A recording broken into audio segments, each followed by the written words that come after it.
Mr. Chairman, I'm honored that my party has asked me to start the debate on the budget. I want to first frame the scope of the debate. Under the rules and the tradition of this House, in a budget discussion, every subject, every ministry, every department for whom money is allocated and an appropriation is sought can be discussed. I think the House will agree with my framing of the scope of the debate. The first point I wish to make is the economic survey is prepared by the Economics Division of the Finance Ministry.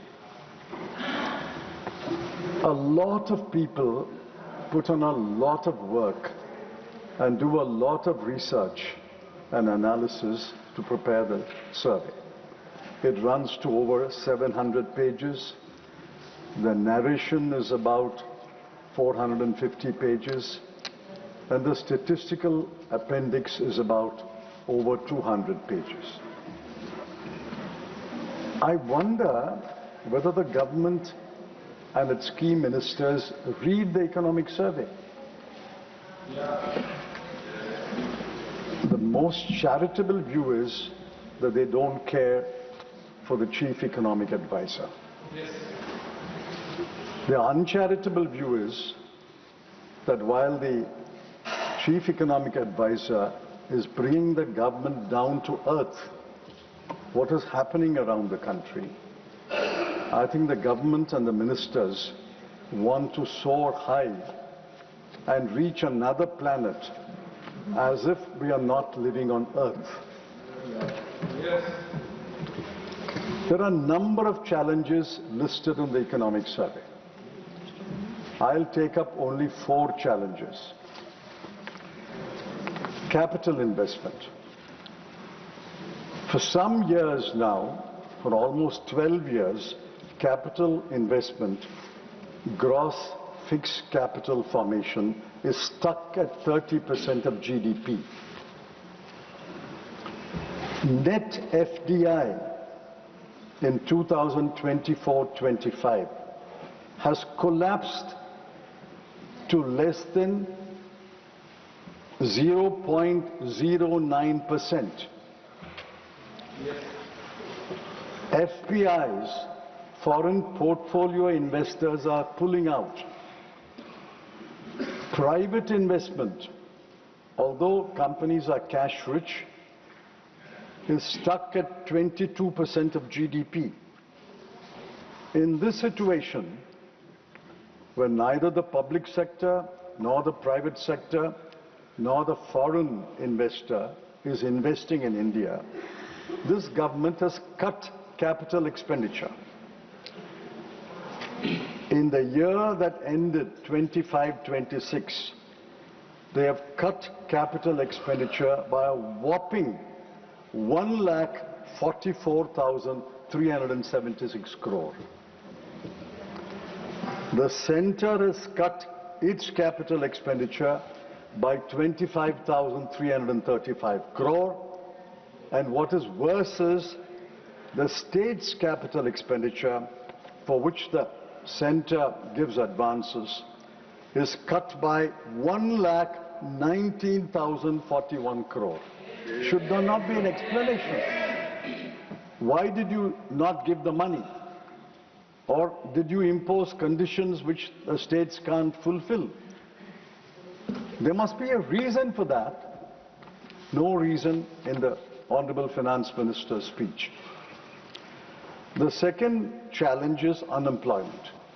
All of us agree, all of us should agree, in our constituencies, the most number of requests is for job. Youth unemployment is 15%. less than 25% of the workforce is in regular employment. There is a shift to self-employment, and more workers are in the agriculture sector than there were 4 or 5 years ago. Only in a country with 144 crore people, only 195 lakh, that is less than 2 crore, are employed in a factory. Yeah. Manufacturing, which is largely factories, is stuck at 16% for many, many years. I'll give you an example. The PM internship scheme was touted. Last year, the finance minister made that statement. Corporate houses were persuaded to offer internship. 1,65,000 offers came. Only 33,000 were accepted. Are there no young men and women to accept an internship in big companies? Only 33,000 accepted. And after 33,000 who accepted, 6,000 left the job.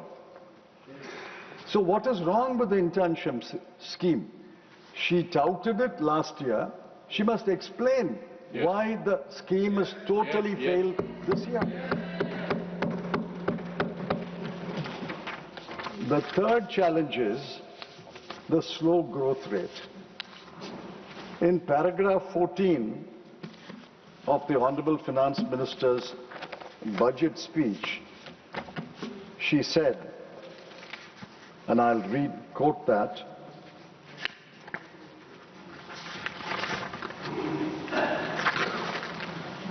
the Reform Express is well in its way and will maintain its momentum to help us fulfill our kartavya.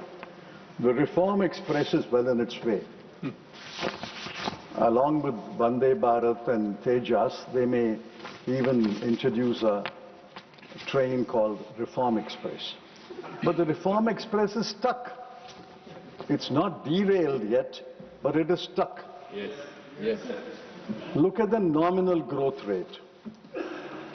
The nominal growth rate in 2023-24 was 12%. In 24-25, it came down to 9.8%. In 25-26, the year which will end in a month, it's come down to 8%. Where is the Reform Express gathering momentum? Where is your bullet train? No bullet train is coming. You refer to the real GDP growth. But Dr. Surjit Balla, one of your strongest supporters, has mocked the real GDP growth. That's because your CPI inflation is 0.5%, your wholesale inflation is negative, your deflator is only 0.5. With these numbers, you can always make a GDP growth. But the nominal growth has come down from 12% in 23-24 to 9.8% in 24-25 and 8% in 25-26. I'm glad the Honorable Finance Minister is there. I'm pointing out, Madam, that your paragraph 14 of your budget speech is totally wrong and unacceptable. Yes. The last challenge, there are others who will touch upon the other challenges. No, you've got 10 minutes. The slow fiscal consolidation. You can speak more. Now, fiscal deficit is a well-known measure, internationally accepted measure. I find that the government is moving away from fiscal deficit to debt to GDP ratio. The Dr. Rangarajan, one of the most knowledgeable economists in this country, has pointed out that the two are interdependent. If fiscal deficit comes down, the debt to GDP ratio will also come down. the debt to GDP ratio comes down, the fiscal deficit will also come down. It's two sides of the same coin. I won't elaborate on that. The fiscal deficit in 25-26 is 4.4%. She has achieved her target. But next year, it will come down only to 4.3%. And the revenue deficit in the current year will be 1.5%. And next year also, it will remain at 1.5%. Now, what is the FRBM target? FRBM target is 3% of fiscal deficit. And the revenue deficit, the ideal is to eliminate the revenue deficit, but it can be up to 1%. At this rate of consolidation, which Dr. Rangarajan in a very analytical article has called out as a mockery, at this rate of fiscal consolidation, it will take 12 years to achieve the FRBM target. The FRBM target was last achieved only in 1 year, 2007-8, on the fiscal deficit. But since then, the fiscal deficit is ballooned, and then they're trying to bring it down. But at this rate of fiscal consolidation, it's like taking baby steps. Baby steps will not allow you to run 100 meters or 1,000 meters race. And then what saved the Honorable Finance Minister, not because of higher revenues, but because of higher financial discipline, what saved her was she cut total expenditure by 1 lakh crore, and the RBI gave a dividend of 3 lakh crore. That is how it saved the fiscal deficit. But for these cruel cuts in capital expenditure, but for the bonanza received from the RBI, the fiscal deficit will not be 4.4%, it will be 5.5%. Other challenges listed in the economic survey will be taken up by my learned friends. Now I'm looking for the Honorable Mr. Shivraj Singh Chauhan and the Honorable Mr. C.R. Patil. I'm amazed. Under one minister's charge, under one minister's watch, agriculture and rural development, there is a cut in expenditure of 60,000 crore. Shame. Agriculture has been cut by 6,985 crore. Rural development has been cut by 53,067 crore. Shame. Rural areas don't require any development. What is the minister doing? What are our officers doing? What are they doing throughout the year? That in 1 year you spend 60,052 crore less. On a Gram Sadak Yojana, and villages are crying for Gram roads, 7,201 crore is the cut. On Awas Yojana, the much doubted housing scheme, the cut is 22,331 crore. Don't our people require roads? Don't our people require houses? On grants and aid to states, the cut is 30,391 crore. You blame the states, but why don't you give them money? And there's not a word of explanation why this cut. Somebody in the cabinet, the Honorable Prime Minister must ask the minister and the ministry, why is there under your watch a 60,000 crore cut? Correct. I'm looking for Honorable Mr. C.R. Patil also. The Jal Jeevan Mission was allotted 67,000 crore. You know what they spent? 67,000 crore. They spent only 17,000 crore. What is this going on? And where is Jeevan? Why is there a budget? People are dying because of polluted water, In Indore. contaminated water in Indore. Today we saw a story in a newspaper about a Dalit village in one of the states where 4 sisters committed suicide, and the reporter went to that village. It has no tap water, it has no public toilets, there are no personal housing toilets, Same. and then you don't spend on roads, you don't spend on housing, and the Jal Jeevan mission is cut 50,000 crore. Oh.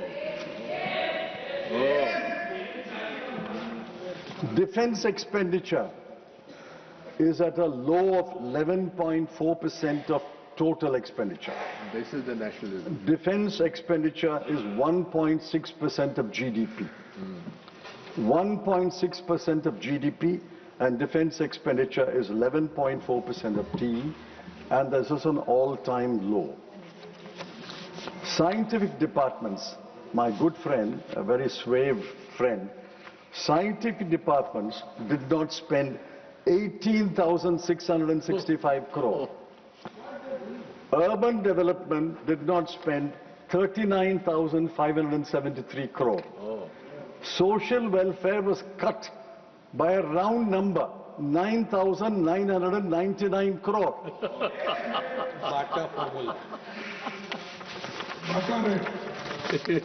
What are the ministers doing? Why are they not fulfilling programs and spending the money? Sir, I must compliment the Honorable Finance Minister. She has found a way, she has found a formula to mesmerize at least one half of the house. She throws schemes, funds, missions, committees. I counted 24. One half of the house applauded. But here is the situation. In Biopharma Shakti, she has allotted 10,000 crore in the next 5 years. This is already complete. This government has already completed 2 years. It's only got 3 years. How can it allot for 5 years? Be that as it may. Be that as it may. 10,000 crore for 5,000 years. She's optimistic. I congratulate her and wish her well for her optimism. 10,000 crore. Allocation in 26-27, 500 crore. Oh. Indian Semiconductor Mission 2.0. What happened to ISM 1.0? There's no mention. On the revenue account, 1,000 crore. Electronics Component Manufacturing Scheme, 22,919 crore has been expanded to 40,000 crore. Good. But the allocation is 1,500 crore. 3 dedicated chemical parks. At page 20 of the expenditure budget, there is a note which refers to the 3 dedicated chemical parks. But the outlay is 0. Oh. Scheme for container manufacturing, 10,000 crore in 5 years. At page 21, allocation is 0. National Fiber Scheme, Mega Textile Park Scheme, Mahatma Gandhi Swaraj Institute. I'm grateful that they remembered Mahatma Gandhi and they brought him back to a scheme. National Fiber Scheme, Mega Textile Park Scheme, Mahatma Gandhi Swaraj Institute. There are announcements, but where is the outlay? I couldn't find any outlay for any of these schemes. Champion small manufacturing enterprises, small and medium manufacturing enterprises. The allocation is 54 crore. Oh. How do you allocate 54 crore to champion SMEs?